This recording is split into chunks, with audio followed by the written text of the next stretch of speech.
sometimes when you're fighting somebody that's a pretty good competitor, you need to bait them. You need to make them move for you. Well, that movement loads that opponent up perfectly for you so you can hit your left side Seoi Nage, okay?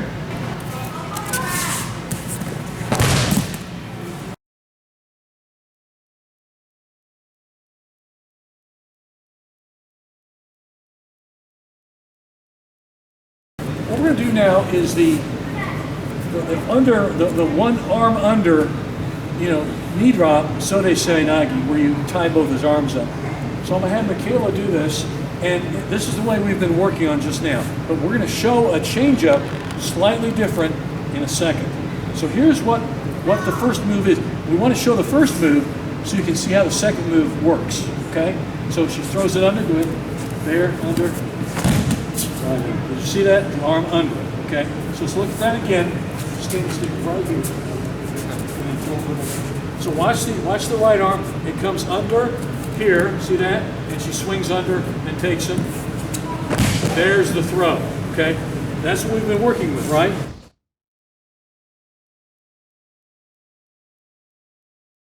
Now we're going to change that a bit, okay? And I'm going to turn it over to Coach Lehman here.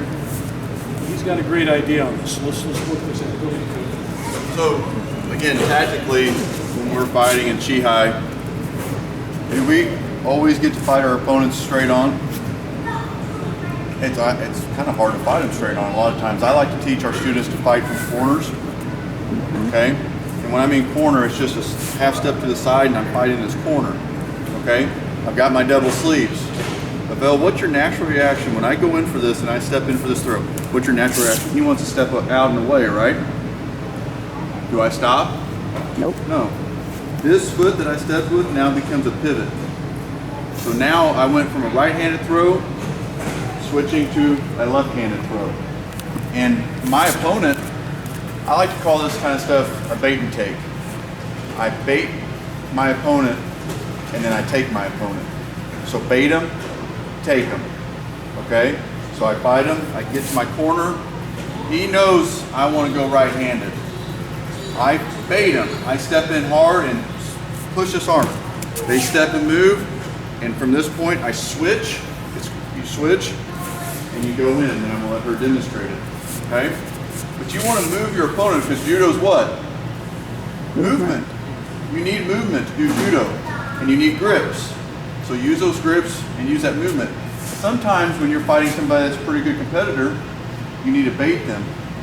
You need to make them move for you. Well, that movement loads that opponent up perfectly for you so you can hit your left side Seoi Nage, okay?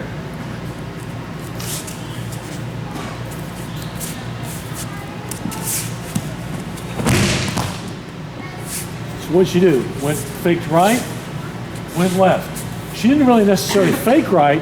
She hit right first and he reacted. And then she hit left. Makes sense, right? Do it again, make sure you fight the corner just a little bit, not straight on.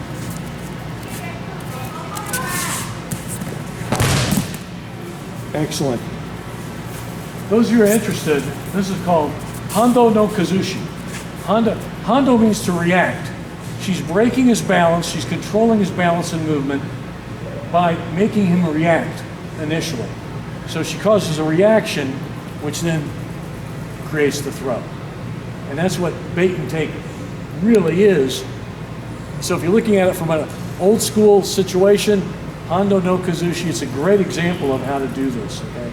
And you fake to the right, throw with the left. Do it one more time and then we'll be done.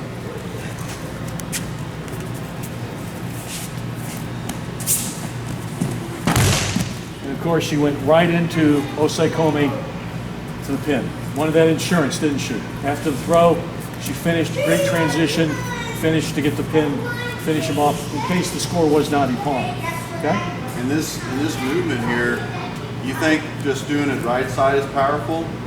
Follow up with this extra movement. And that left side throw is actually probably 3 times more powerful than that right side would have been because of the movement. Because you load your opponent up and then your movement follows through and makes that more explosive. Okay? Let's go get him.